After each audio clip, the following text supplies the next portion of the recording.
what do you think too? You know, you're coaching 135ers, girls that are ultimately going to want to turn around and fight you for your title. I mean, are you going to be holding back your secrets during training, or? No, I'm not going to be holding back anything. If them pushing me makes me better. So, no, I don't feel bad. I mean, some of them might not like me and then go to my opponent's camps and be like, Ronda does this, this, and this. You know, you never know. But I just don't want to operate scared and paranoid. You know, I want these girls to do good. I want them to be impressive, and I want when they fight for people to be like, wow, that's amazing. Not like, oh, that chick stands no chance against Ronda. I want to be like, oh my God, she may be, you know, that uncertainty and that closeness is what makes the division exciting, and I want it to be like that. What makes you think that they might not like you? I don't know. Not everybody likes me. I'm a polarizing person. You know, I either have people that are like, want to be my new best friend or hate my guts. So there's a chance that we could have both kinds of people on our team. Compared like the last year to your Olympics as far as like media, and then now it seems like it's going to go up an even higher echelon with TUF, where you're going to be on camera all the time now. Like, did the Olympics prepare you for this, and then subsequently like the tears raising, or? Yeah, I think like the slow progression of the increase of all the kind of media has prepared me for it. It's not like I'm being thrown into it out of nowhere like Cat is. So, yeah, I kind of use this analogy a lot, that if, like, I feel like I'm in a traveling circus, but it's like, if you're always under the bright lights, your eyes don't have to adjust when they really come on, you know, because I'm already used to it. So, she's going to have to adjust to some very bright lights right away, and whereas I'm just used to them always being on now. You think that's going to fuck her up? I don't know. I'm not gonna cross my fingers and hope that it fucks her up. I'm gonna assume that she deals with it and, you know, with flying colors and is the best version of Cat Zingano ever. I'm preparing for my worst case scenario, and my worst case scenario is Cat is the best that she's ever looked, and we have a 5-round war. That's what I train for. So if I train so that is something that we can easily handle, then it makes all the earlier rounds that much easier, you know. Is she your toughest opponent ever? Yeah, she's the only one I haven't beaten yet. Have you seen the past seasons of The Ultimate Fighter? Are you a fan of the show? Oh yeah, I love the show, and I really kept up with this past season.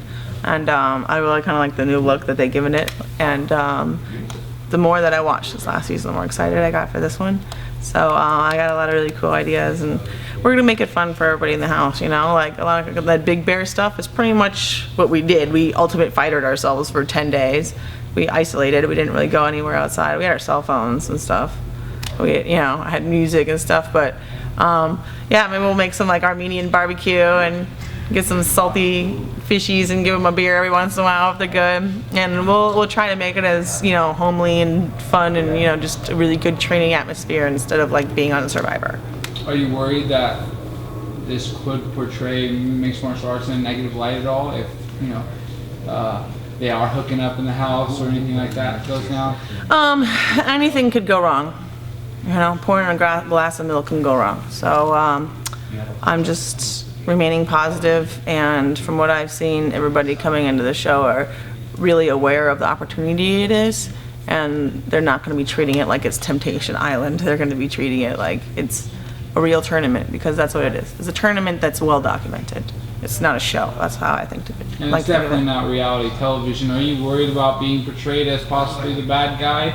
You know, usually the show has sort of that good guy, bad guy feel to help sell the fight. I don't mind it ever being portrayed as the bad guy. Being the bad guy leaves room for error.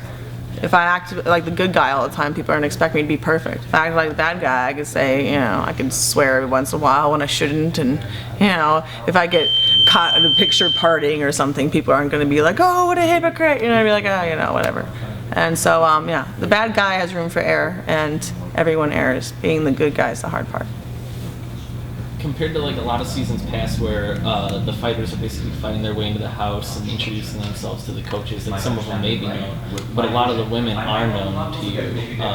Are you coming in kind of already with like a little bit of a list built in your mind of who you want on your team? There's a couple girls that have approached me and told me that they were going to go try out, so I don't even know who they're picking at all. I wasn't even allowed to go to the tryouts. I thought I was.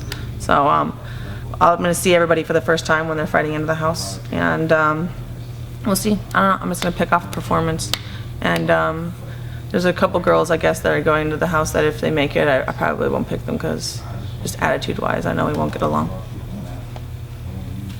You already assessed it like that, or there's already girls in that you... No, there's just a couple. What's with all the police circulating this place? Keeping us safe. Yeah. No, there's just, you know, a few that I know of that'll probably try out that I just don't get along with, and if I have to stick 6 weeks around with somebody, even if they look really great coming out the fight, I might not pick them. Are you going to do like the BJ Penn, Jens Pulver, where he makes everybody raise their hand, whoever wants to be Who wants to be on my team? Maybe I should do that, just to fuck with Cat in the beginning. Whoever wants to be on my team wants nothing to do with Jens Pulver. I was just rereading BJ's book, and I just watched that season too, and like he thought only like 3 or 4 people were gonna raise their hand, not everybody, and thus like the problem was created. One of the best seasons ever. What are some of your favorite tough moments? When Manny was singing by the pool and one of the guys were making fun of him and said it sounded like a wet dog being beaten or something, I'm like, oh, I remember watching that. Because I used to call his answering machine just to get the singing, because he answered the phone and be like, oh yeah, like I would call it and hope he wouldn't pick up so I could listen to his answering machine, and so he was doing it on the show. And they were making fun of him. I mean, I felt so bad for him. I thought it was so funny, you know, because it was just like, I was so used to it, and for them they're like, what the hell is he doing, you know? But if Manny just burst into song, and I just didn't even realize it, you know. I was like, oh, Manny's singing. So that was kind of cute. I got to see Manny singing through other people's eyes. And my other favorite moments, whenever I was on, those are my favorites. This last season was great, though. I think all my favorite moments of this last season involved either Kelvin or Uriah. So it was great to see them both in the final. Was that a painful final to watch? Because you were fans, both friends? It was hard to watch. It was like, this fighting is crazy, man. Like, I'm gonna go watch, you know, John Jones, Chael Sonnen, and you know, I adore both of them. But I want to be sitting there like, ah!